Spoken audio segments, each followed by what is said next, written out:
ಯೋಗೇಶ್ವರ್ಗೆ ಸಿಗೋದಿಲ್ವಾ Channapatna by election ticket ಸಿಗದ ಮುನ್ಸೂಚನೆ ಅರಿತು ಬಂಡಾಯ ಸಾರಲು ಸಿದ್ಧತೆ.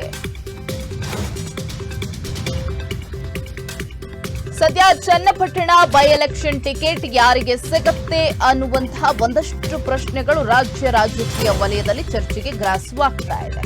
ಈ ಮಧ್ಯೆ ಯೋಗೇಶ್ವರ್ಗೆ ಟಿಕೆಟ್ ಸಿಗೋದಿಲ್ವಾ? ರಾಜ್ಯ ನಾಯಕರ ಜೊತೆ ಕೂಡ ಈಗಾಗಲೇ ಸಿಪಿವೈ ಈ ಬಗ್ಗೆ ಚರ್ಚೆಯನ್ನ ನಡೆಸಿದ್ದಾರೆ. ಆದ್ರೆ ಅವರ ನಿರ್ಧಾರ, ಅಂತಿಮ ನಿರ್ಧಾರ ಸಿಪಿವೈಗೆ ಗೊತ್ತಾಗದೆ ಇರುವ ಕಾರಣ ದೆಹಲಿಗೂ ಹೋಗಿ ಬಂದ್ರು. ಆದ್ರೆ ಈಗ ಯೋಗೇಶ್ವರ್ಗೆ ಟಿಕೆಟ್ ಸಿಗುತ್ತಾ ಇಲ್ವಾ ಅನ್ನುವ ಪ್ರಶ್ನೆಗಳು ಎದುರಾಗ್ತಾ ಇದೆ. ಹಾಗಿದ್ರೆ ಟಿಕೆಟ್ ಸಿಗಲ್ಲ ಅಂತ ಹೇಳಿ ಮುನ್ಸೂಚನೆ ಸಿಕ್ಕ ನಂತರದಲ್ಲಿ ಬಂಡಾಯವನ್ನ ಸಾರೋದಕ್ಕೆ ಸಿಪಿ ಯೋಗೇಶ್ವರ್ ಸಿದ್ಧತೆಯನ್ನ ಮಾಡಿಕೊಂಡ್ರ? ಹೈಕಮಾಂಡ್ಗೆ ಸಂದೇಶವನ್ನ ರವಾನಿಸಲು ಮಾಜಿ ಸಚಿವ ಮುಂದಾದ್ರ? ಸಿಪಿ ಯೋಗೇಶ್ವರ್ ಬೆಂಬಲಿಗರು ಸಮಾನ ಮನಸ್ಕರ ಸಮಾವೇಶಕ್ಕೆ ಸಿದ್ಧತೆಯನ್ನ ಮಾಡಿಕೊಳ್ತಾ ಇದ್ದಾರೆ.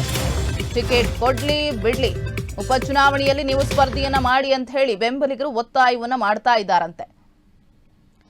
ಮೈತ್ರಿ ಟಿಕೆಟ್ ಕೊಟ್ರೆ ಅದು ಬಹಳ ಒಳ್ಳೇದು, ಇಲ್ವಾದ್ರೆ ನೀವು ಸ್ಪರ್ಧೆಯನ್ನ ಮಾಡಲೇಬೇಕು ಅಂತ ಹೇಳಿ ಬೆಂಬಲಿಗರು ಒತ್ತಡವನ್ನ ಹಾಕ್ತಾ ಇದ್ದಾರೆ. ಟಿಕೆಟ್ ಸಿಗದಿದ್ರೆ ಟಿಕೆಟ್ ಕೊಡುವ ಪಕ್ಷಕ್ಕೆ ಹೋಗಿ ಅಂತ ಕೂಡ ಸಲಹೆಯನ್ನ ಕೊಡ್ತಾ ಇದ್ದಾರಂತೆ.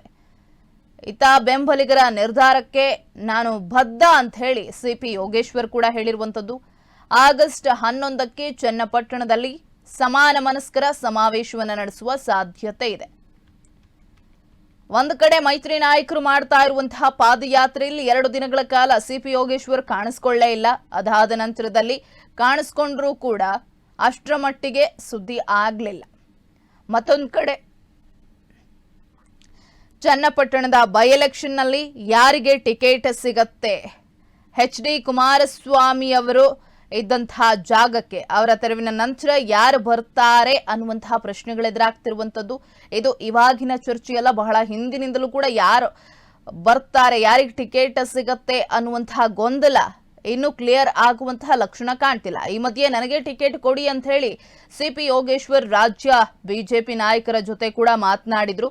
ಆದರೆ ರಾಜ್ಯ ಬಿಜೆಪಿ ನಾಯಕರು ಯಾವುದೇ ನಿರ್ಧಾರಕ್ಕೆ ಬರಲಿಲ್ಲ. ಅದಾದ ನಂತರದಲ್ಲಿ ಹೈಕಮಾಂಡ್ಗೂ ಕೂಡ ಇದರ ಬಗ್ಗೆ ಮನವಿ ಮಾಡೋದಕ್ಕೆ ಸಿಪಿ ಯೋಗೇಶ್ವರ್ ಮುಂದಾಗಿರುವಂತದ್ದು. ಹೈಕಮಾಂಡ್ ನಾಯಕರನ್ನ ಭೇಟಿ ಮಾಡೋದಕ್ಕೂ ಕೂಡ ಮುಂದಾಗಿದ್ರು.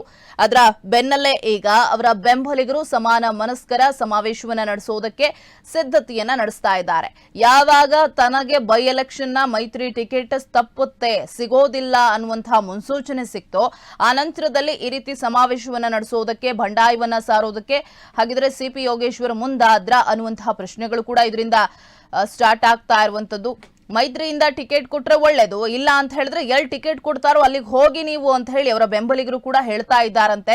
ಮತ್ತೊಂದು ಕಡೆ ಸಿಪಿ ಯೋಗೇಶ್ವರ್ ಕೂಡ ನನ್ನ ಬೆಂಬಲಿಗರು ಏನ್ ಹೇಳ್ತಾರೋ ಅದಕ್ಕೆ ನಾನು ಬದ್ಧನಾಗಿರ್ತೇನೆ, ನನಗೆ ಅವರಿಂದಲೇ ಸಪೋರ್ಟ್ ಸಿಗ್ಬೇಕಾಗಿರುವಂತದ್ದು, ಹೀಗಾಗಿ ಅವ್ರು ಯಾವ ರೀತಿ ಹೇಳ್ತಾರೋ, ಯಾವ ರೀತಿ ನಿರ್ಧಾರವನ್ನ ಮಾಡ್ತಾರೋ ಅದೇ ರೀತಿ ನಾನು ನಡೆದುಕೊಳ್ತೀನಿ ಅಂತ ಕೂಡ ಹೇಳ್ತಾ ಇದ್ದಾರೆ. ಹಾಗಿದ್ರೆ ಏನ್ ಆಗಬಹುದು?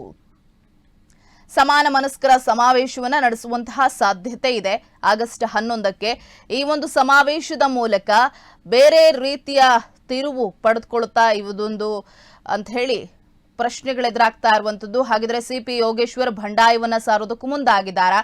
ತನ್ನ ಬೆಂಬಲಿಗರ ನಿರ್ಧಾರದಂತೆ ಅವರು ಬೇರೆ ಪಕ್ಷಕ್ಕೆ ಹೋಗ್ತಾರಾ ಅಥವಾ ಬಂಡಾಯವಾಗಿ ಸ್ಪರ್ಧೆ ಮಾಡ್ತಾರಾ? ಈ ರೀತಿ ಹಲವು ಪ್ರಶ್ನೆಗಳು ಉದ್ಭವ ಆಗ್ತಾ ಇದೆ. ಇನ್ನು ಮೊನ್ನೆ ಪಾದಯಾತ್ರೆ ಸಂದರ್ಭದಲ್ಲಿ ಕೂಡ ಸಿಪಿ ಯೋಗೇಶ್ವರ್ ಪರವಾಗಿ ಒಂದಷ್ಟು ಜನ ಘೋಷಣೆಗಳನ್ನ ಕೂಗಿದ್ದಕ್ಕೆ ಎಚ್.ಡಿ. ಕುಮಾರಸ್ವಾಮಿ ಕೇಂದ್ರ ಸಚಿವರು ಗರಂ ಆಗಿದ್ರು. ಆ ವೇಳೆ ಕೆಲವು ಮಾತುಗಳನ್ನ ಕೂಡ ಆಡಿದ್ರು. ಹಾಗಿದ್ರೆ ಏನ್ ಮಾತನಾಡಿದ್ರು ಪಾದಯಾತ್ರೆ ವೇಳೆ ಸಿಪಿ ಯೋಗೇಶ್ವರ್ ಬಗ್ಗೆ ಎಚ್.ಡಿ. ಕುಮಾರಸ್ವಾಮಿ ಅನ್ನೋದನ್ನ ನೋಡೋಣ.